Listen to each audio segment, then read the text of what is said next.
John Image is the king. John Image is the king. John Image is the king. John Image is the king. Yeah. John Image is the king. Yeah. John Image is the king. Yeah. John Image is the king. Yeah. Bonjour à tout le monde. Boyebika na cadre émission Abisso libre opinion actualité eza dominé na démission ya Bahati Lukwebo o azalaka na Masena. Boyebiye Bahati Lukwebo a démissionné qui bon pourquoi a démissionné yango te tokolobela lelo et puis boyebi bino moko makambo o ezoleka ya révision ya constitution ou changement ya constitution ba musu bazoloba ekozala révision musu ba musu balobi ezali ekozala nde changement ya constitution. Bon biso pe tokopesa mwa makanisi na biso na mwa na ndenge tozomona makambo ezokende na kotiela bino pe mwa ba image bomona pe ndenge bandeko mosusu baza pe kokanisa par rapport ya eloko wana babengi révision constitutionnelle ou bien changement ya constitution. Bahati Lukwebo jour abimaki na sortie médiatique nae o elekaki dernièrement nayebi na kotiela bino sortie médiatique wana o eluki lelo ba problème. Bahati Lukwebo alekaki apesaki makanisi nae alobi ke pona ye na Congo tozana problème ya ba texte tozana problème de ya batu donc c'est-à-dire elakisaki pona ya bosomona ke ko changer constitution eza yango nde eza problème pendate mais il fallait nde batu oyo baza ko travailler lelo ba appliquer kaka constitution na ceux qui ba appliquer ki constitution na lelo ba congolais ba ngai bazala bien. Donc on a selon Bahati Lukwebo mais côté regroupement politique na ya union sacrée bango ba sepela kinango te ba sepeli nango ata mukete balobi koma bango balingi ba changer constitution to ba réviser constitution mais ye à la kisi kaza ko s'opposer na idée wana donc esali ke babanda déjà ko boudé babanda déjà ko saele ba motion baluka ba motion tout ça pour ba longola ye bon ye moka ye ko mona ke ali makambo ezokende liboso balobaki pona makambo alobaki après ba ko komisa sous problème ya tanga sengi bolimbisi ba komisa un problème ya incompétence nde aye ko mona ye moko a démissionné na ye ndenge Kamere asalaki nga déjà tanga asalaki sortie médiatique na ebisaki batu na lobai ke ndenge Bahati asali sortie médiatique oyo na lobaki on abi azana nzela sur le chemin de Vital Kamere donc akolongwa na epo et bozoe ba pourquoi bazolongwa bango nyonso tout te bozoe ba te pourquoi bazolongwa ko expliquer bino mwa muke pourquoi Bahati Lukwebo apesaki position wana et puis boyeba déjà que tant apesaki position ayebaki makambo te koya ayebaki ke bakotelemela ye pour qu'il soit raison ya kolongwa Kamere pe ayebaka makambo wana asalaki tu alongwa pourquoi bazolongwa pourquoi bazosala ndenge wana balongwa mutu moko te na acteur politique opena ya makasi ya likolo bakolinga bazala na ba poste ya minene lokola bana ngolelo changement constitution na esalama na présence na bango quoi donc net ya na Sénat Kamera zaki na Assemblée nationale donc bango tout basali tout balongwa po makambo wana batikela ngo batu mususu oyo bako ndima basala yango c'est-à-dire et baboyi ko assumer responsabilité wana ya changement ya constitution oyo eza ko memana ba mandat e koma ebele pona fachi donc bango baboyi yango wana monike il faut balongwa makambo mbata alobaka na makambo oyo pena ni Bahati aiki koloba eza kaka la même chose mais oyo abati lelo ekomi problème c'était eza ka occasion balukaki bolanda moi eloko to kangisaki ya ba parole na bango mibale bolanda. Il faut changer l'homme. C'est l'homme qui applique cette constitution-là. C'est que le problème, c'est au niveau du comportement des hommes. Il n'y a pas de problème de texte. Et je dis souvent, au lieu souvent de penser à changer la constitution, il faut changer l'homme. Parce que c'est l'homme qui applique cette constitution-là. Ma conviction en tant que scientifique, ma conviction en tant qu'acteur politique, ma conviction en tant qu'ancien grand animateur de la société civile, c'est que le problème, c'est au niveau du comportement des hommes. Il n'y a pas de problème de texte. Si on appliquait les textes, tout marcherait bien. Dans notre pays, il n'y a pas un problème de texte. Et je dis souvent, au lieu souvent de penser à changer la constitution, il faut changer l'homme. Parce que c'est l'homme qui applique cette constitution-là. Siko makambo baati alobi na makambo mbata alobaka est-ce que ils ont la différence? Donc on a bien mot que ça la même chose. C'est-à-dire ce qui au kei musiko landeli au mona que tous un problème penda ya batu. Nous avons des gens au bazomi benga ba professeur, bazomi benga ceux qui banani batamayele alu bana ba mayele te. Donc ngana loba ngo déjà batu wana tout oh na sala na za ceux qui licencié na droit, ceux qui na koma na niveau nini, on économie na koma ceux qui wapi. Oh ceux qui ozolo ba titre oyo zwa wana batu wana tout bazanga ba mayele te, ba zoba. Ba vrai bato ya mayele ezali bato oyo baza ba ingénieur, bato oyo basalaka misala oyo emonanaka, ba architecte, ba ozozwa ba maçon, ba menuisier, bata mayele bango wana oyo lokola asali loko bomoni penake eloko ngo yo ndako pende tombwami bomoni ke ye mutatongi, ye mutasali. Mais ba oyo bazokosaka bato oyo naza na droit na sala boye ba diplôme na bango pe beleza yango ya lokuta baza bango batamayele te mutamayele za mutu oyo akosala eloko boye a créer to moni pende eloko yango etelemi. Donc ye mutasala ki yango na mayele na ye o professeur na droit professeur na nini baza na bango eloko te baza mayele te. Et puis soko tali bien bango moko baso ba professeur na droit ba professeur Mbata bazo ba réviser constitution wana et pourtant so tali na roti la bino article oyo ya constitution wana botala ensemble na biso et ça na article moko eza wana article bon na tsango pena na ndenga bien botanga bino moko ndenge ba komi wana na article 219 ya constitution mboka na biso ba komi boye balobi aucune révision ne peut intervenir pendant l'état de guerre, l'état d'urgence ou l'état de siège, ni pendant l'intérim à la présidence de la République, ni lorsque l'Assemblée nationale et le Sénat se trouvent empêchés de se réunir librement. Donc, tokende kaka na oezane bandelo na balobi aucune révision ne peut intervenir pendant l'état de guerre. Est-ce que tous en a guerre te? Bangonyo surtout bazon di magé tous en a guerre.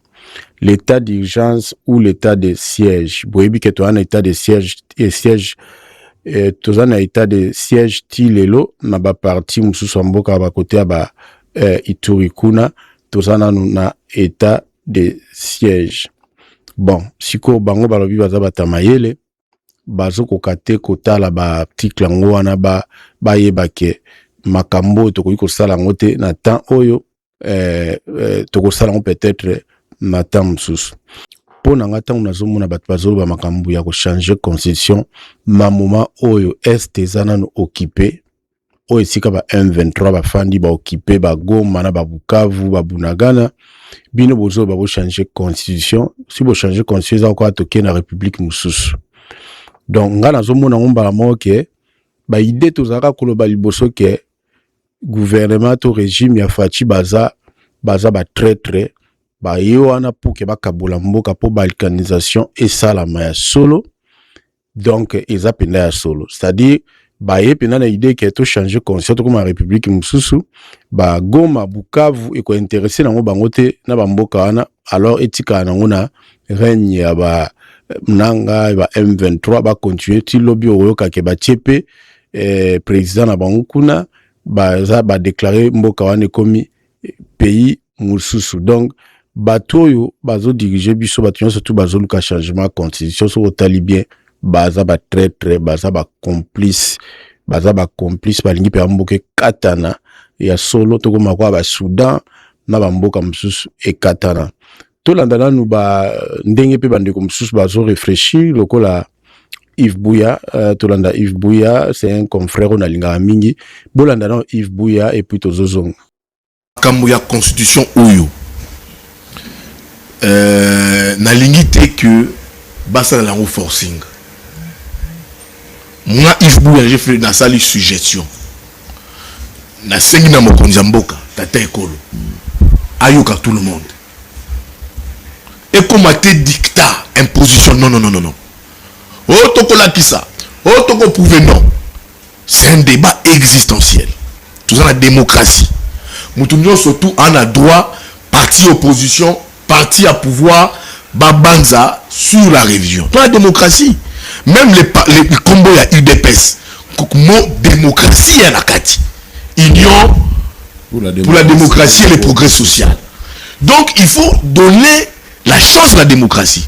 C'est là le même Konzamboka, Asalanini, pour moi, a lancé une sorte de consultation. Avec toutes les forces vives de la nation. Parce que le président de la République ne peut pas porter en lui les schémas à révision constitutionnelle. Non. Il faut que ma force vive va porter en haut. Lui, le président de la République doit être au-dessus de la mêlée. Si le président de la République porte en lui directement les débats autour de la révision constitutionnelle a comme juge et parti. Il y a Zali garant de bon fonctionnement des institutions. Donc ce que j'ai dit, comme débat où il y a divisé Batou, qu'on a problème il y a Est. Débat Est, problème Est c'est sa société. On dirait j'ai l'impression comme si Est n'est plus l'Est n'est plus un débat. Pourtant on a signé l'accord ici de paix avec les États-Unis. Donc on a oublié, j'ai l'impression que ma révision constitutionnelle nous a fait les Mbenza nous a fait oublier directement Goma, Bukavu. Nani a ressuscité. Non, mais c'est ça, pour moi c'est devenu une distraction. Le débat majeur aujourd'hui, il faut et comme un problème il y a Est. Parce qu'on a signé l'accord avec les Américains. Awawa, la contrepartie est alipée. Tout peut se marcher que il y a M23. Non, c'est notre pays, il faut récupérer. On a oublié ce débat. Non, on dirait débat Est au Moussani. Quand est-ce qu'on va récupérer Bukavu, on n'en parle presque plus. Menza, on dirait Menza a oublié Goma, il a oublié Bukavu. Il a tout oublié. Massisi, Ruchuru, Bunagana, il a oublié. Oh, les révisions constitutionnelles. Mais où en sommes-nous avec Goma Bukavu? Les débats qui étaient chauds ici. Patriotisme. Tout le monde dit patriotisme. Donc moi je pense que Ndorozulu, ce que je peux dire ici, c'est un débat existentiel. Ndorozulu, au moni, makambo ya constitution oyo. Kolanda, Bolandi, Binomoko, Yves Bouya, a rappelé le Moka Lobby. Tozalaki ba débat izalaki makambo ya Est Goma ki patriotisme to bolsana yango carrément siko to komi na makambo ya ko changer constitution, c'est-à-dire pour dire que Goma Bukavu Bunagana to Kabi etikala nango biso koto to changer constitution pour que Faci Aoumela abakisa ba mandat ekoma ebele. Je pense que l'émission auto sala ou kolandanga juste na sima to sala libre opinion au bino tout bo intervenaka mututu ko intervenir bo pesa pe ba idée na bino sur makambo etali to za suna ndeko mususu a réagir ipe kitoko vraiment na nini puisque zana bato balobaka non ezana ba article faut changer ezana article moko ezawana article ngo ezalaka kutu 200 soki combien wana yemo ko ndeko kotanga boko landae.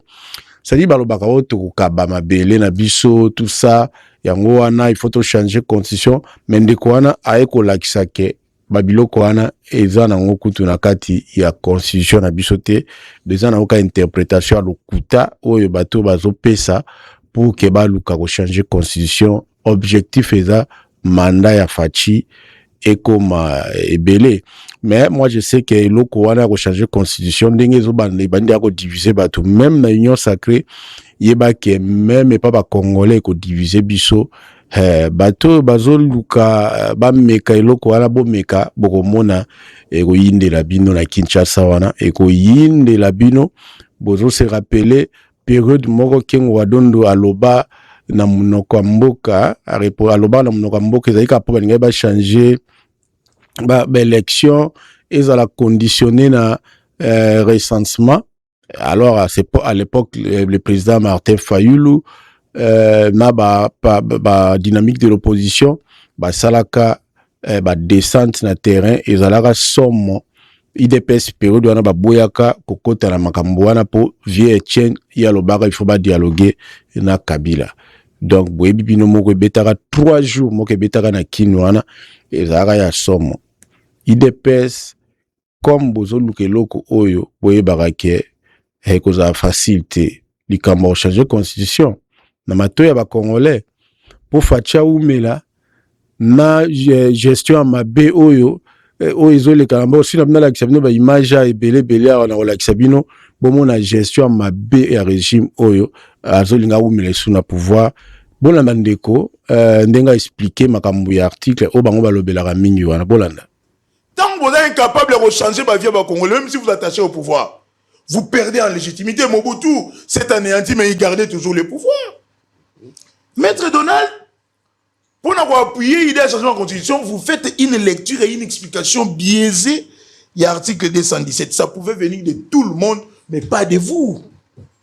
Coordonnateur des communicateurs à Union Sacrée, avocat de surcroît, mais non, doctorant, pas vous, maître. Article 217 de la Constitution. La République démocratique du Congo peut conclure des traités ou des accords d'association ou de communauté comportant un abandon partiel de souveraineté en vue de promouvoir l'unité africaine. Explique. Cet article parle de l'ouverture de la RDC à l'intégration internationale. C'est écrit où? Oh, mais c'est ça l'esprit de l'article 217. Voilà. C'est cet article 217 qui permet à la RDC à côté de l'Union africaine, à côté de la SADC, à côté de la EAC. C'est cet article ici. C'est cet article qui permettre bino que bon militaire ougandais va se retrouver dans Ituri pour que va sécuriser la population d'Abisso. C'est cet article ici. Donc ça parle de l'ouverture de l'intégration régionale. Et place il faut céder ma belé dans l'article. Comment est-ce que vous liez la souveraineté na mabélé? Ça peut venir de tout le monde, mais pas d'un avocat, de quoi qui exerce, non. Je suis choqué, c'est pas un problème. Voilà, pour vous dire que Batouana ou avocat, ceux qui professeur na droit, Zamaye l'été. Il y a un avis de Moko à l'époque, Azoé Bissanga, Azakumiselanga Vital Kamere trop. Oh, Vital Kamere, oh, il est trop, Azapinamaye les makasi. Très intelligent Vital Kamere. C'est-à-dire, ndekouana na bandeko msuba zayi ko Vital Kamere lokola aza mutu aleki batu nyonso tuna mayele. Na yebrate na ba preuve nini oyo bango ba mona ke Vital Kamere azaka mayele makasi koleka. Ngana tuna na ebisa na obi mon cher Vital Kamere yo kumisa leki batu na mayele aleki nde yo na batu mususu. Nga aleki nga na mayele te. Ce qui n'a pas Vital Kamere a filmé mariage, a ça la montage, il y a mariage, a bimisango, a okoka. Yangwa na bisa indeko, mutu na mutu, aza mayele na domaine na ye. Tolo barateke, o ya leki batu na mayele, tout ça, non. Mutu na mutu a mayele na domaine na ye. Mutu musu yozo négligé wana, mais na domaine na leki o na mayele musika. Soko ye ba Vital Kamere soka yawa soki na bina to sala montage na la kinde ba sala ka montage akobima bébé eza kutu ko bete même na bambata potango zo lakisi wana zo kokate.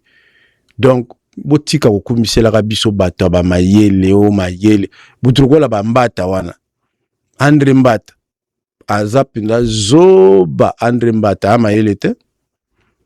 Bon, natia la vidéo, bon, mon andenga zoyembela Félix Nzembo anniversaire en anglais. Ainsi peut-être na libre opinion au bino tout beaucoup intervenir pour dire que tout ça na bato malongate na mboka wana. Bato belé baza malongate. Na moni vidéo moko na ebite soki ezali ya Willy Bakonga et c'est qui sika makazi Willy Bakonga makambo azaki koloba à l'époque ya Kabila na makambo zolo balelo soko tali toza la problème ya batu ndenge modeste bati lukwe balobaki toza la problème ba texte toza la problème ya batu vidéo wana soki botali yango oko regretter mutazo ba kenaza kabiliste di sang soki penda Kabila o mangombe vidéo nga na sa iso politique te mais akepa et pas sango a contredire yemoka wangani makamnyoso toza koloba komane okumisa fachi. Ah, je crois vidéo en Wezalia, Bolanda, moi extra vidéo. Moi, je suis kabiliste des sangs. Si je quitte le kabilisme, je laisse le pouvoir, la politique. Nalobi, que je suis kabiliste, je resterai kabiliste. Du sang, faut battre ça. Non, on a bâti ça du santé. Yondo Bakisi. Ah, du sang, ça va. Ah, voilà, l'Obama comme du santé. Moi, je suis kabiliste des sangs. Si je quitte le kabilisme, je laisse le pouvoir, la politique. Ah bon? Oui, ça c'est clair. Je suis kabiliste, c'est ça mon identité.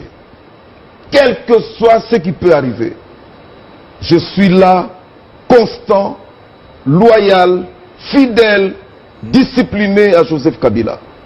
Non, namona mutalingi mboka lokola président Tshisekedi te. Président Tshisekedi est inégalable. Binomo Bolandi, donc ça dit bozomona ke toza penda na problème ya batu. Toza na problème ya batu. Tala lelo batu lokola ba Koffi Olomide, tala batu lokola ba JB Mpiana. Ba fandi ba mbule bele ba betaka sou musique na potote, likola ba comportement na bango bazaki nango epa ya Kabila tango biso tozo bunda bitumba. Lelo moi musique yango ezongi mwandam na poto bazongeli sou makambo oyo ya kala likola koso likola lukambongo bazongeli sou makambo wana ya koluka kokumisa fachi pour que asala manda mususu a changer constitution a oumela batu lokola ba Koffi ba JB to bazo tirer même pas ba leçon ya makambo eleka kalo esali ke ba souffrir lobi soki zongi lisusu na ligue tozo kende soki zongi lisusu bakangi ba poto ba conseil beta lisusu te bokolo ba lisusu ba combattant ba sali boy olebo zo mayele bo fanda na bino c'est pour ça na sepela mingi na ba jeune mi balé oyo fali na fere okomona bakota kapenda ba makambo wana mingi te o e ba pesa ba position na ba onsi biloko ba tikali na musique c'est pour ça omoni baza ko évoluer très bien bango nyonso baza ko évoluer bazo kende vraiment ko évoluer très très bien parce que ba yebi ke toza ba musicien to sala musique na biso ba yebi peke na mboka eza pe bien te donc bako bando ya kumisa te batu moko boye bozo sa eloko te bakumisa kabino inutilement JB na Koffi Olomide bosala mayele makambo ele kaka boka isate ke ndenge facha za président ne makambo ane ko zonga te bozo mikosa peuple congolais bo mona ke roi moi yuma mais jour ezali mona muta telemi boye tout ezate poto bo mona na kino wana bana kino ba boyo beta concert même na kino wana donc bosala très attention na oka ikutu na mona ki vidéo moko ya ndeko Lexis Légal a réagi ça que aussi na problème ya ba Koffi Olomide wana bolanda Suivi les propos, il y a artiste et musicien Koffi Olomide qui est également ambassadeur. Il y a Culture Yambo Kanabiso qui donne sa position clairement. Il est également favorable pour un changement de la constitution. Plus loin, il a censé le président de la République en disant Kazo Sala Moussala Yamakasi. Il prend un exemple en disant que ce qui le président actuel, Félix Antoine Tshisekedi, dit aujourd'hui Kagame mais les Azatana Gombe déjà. Donc apparemment, Kagame, avant Félix, avait mise dans Mboka Oyo. Comment est-ce que vous êtes en train de réagir? C'est un discours, il y a manipulation, ou bien c'est un discours libre d'esprit, Koffi Olomide, un intellectuel qui réfléchit, ou soit des agaka ignorance, il y a domaine où il y a l'Inyakoda. Non, je ne me permettrai pas de dire à un grand artiste comme Koffi Olomide qu'il a ignorance, il y a domaine.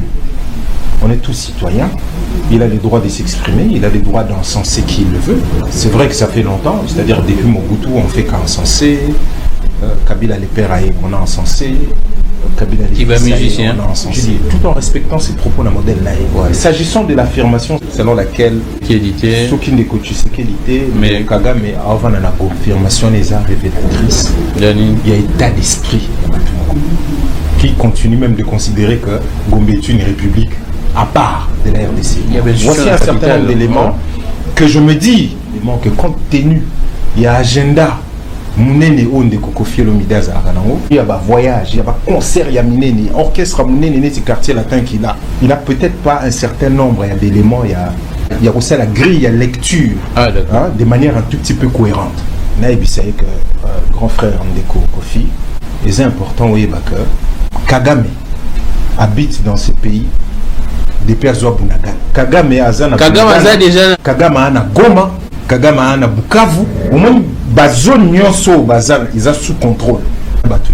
Kagame habite là-dedans. Et ça, les gens bandane de Félix Azali na pouvoir. Donc c'est pire même qu'avant. Mais c'est là, Bazu Bunaganaka, Bazu Gomaka, Bazu on a maboka là, Bazu Bukavu. Pour rappeler que ceux qui n'esprit n'a Gombe, les a détachés, n'a pas parti en Boka.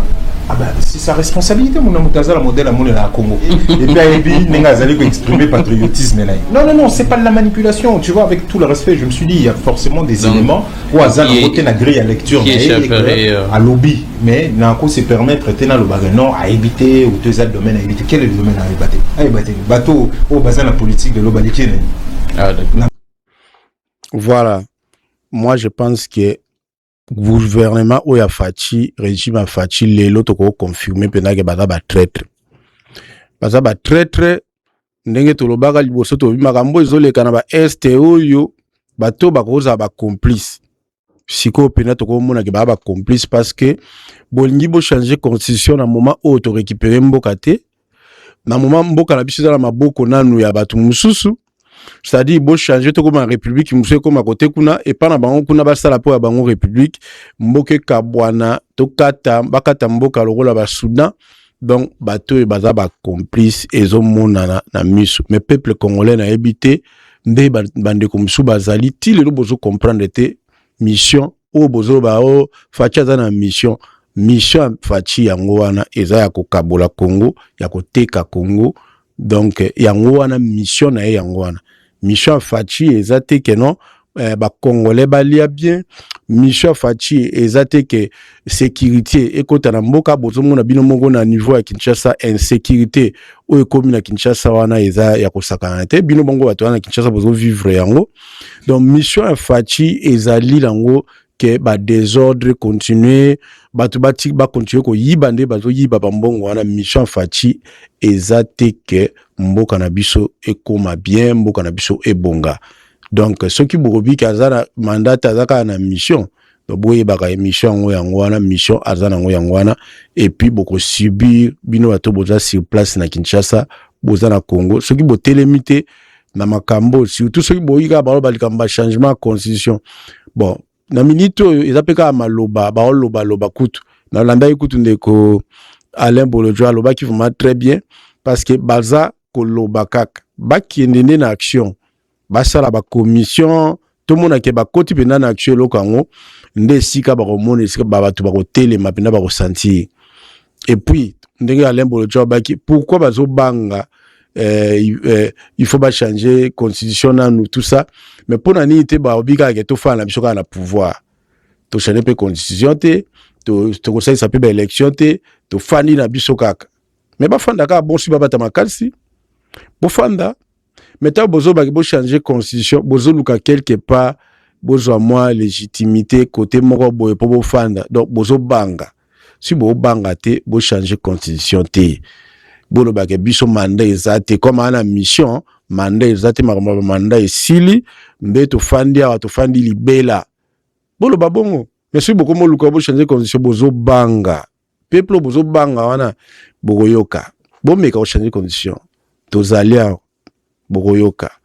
Merci beaucoup na bino to batolandi tozo kota karaté na émission ya libre opinion au bilo to boko intervenir mutu pa opesa ba idée na epo aiza libre opinion ngata su dans lo bezande na nga eza opinion na nga eza opinion na nga yo pesoko ye loba na yo soko za pour fachi biso kanga mutu te ngai pa na nga na tikela mutu tu liberté loba na yo ndengo lingi soko kumisa mutu kumisa na yo biso za kuna te wana eza part na nga la lobby po eza mboka na biso nga pe na droit au loba po na nga o na lozaki na nga loba pour le moment yango wana merci na bino tu batu bolandi tokutani mbala sima bayo. Johnny Mitch is the king. Johnny Mitch is the king. Johnny Mitch is the king. John Image is the king. Yeah. John Image is the king. Yeah. John Image is the king. Yeah. John Image is the king. Yeah.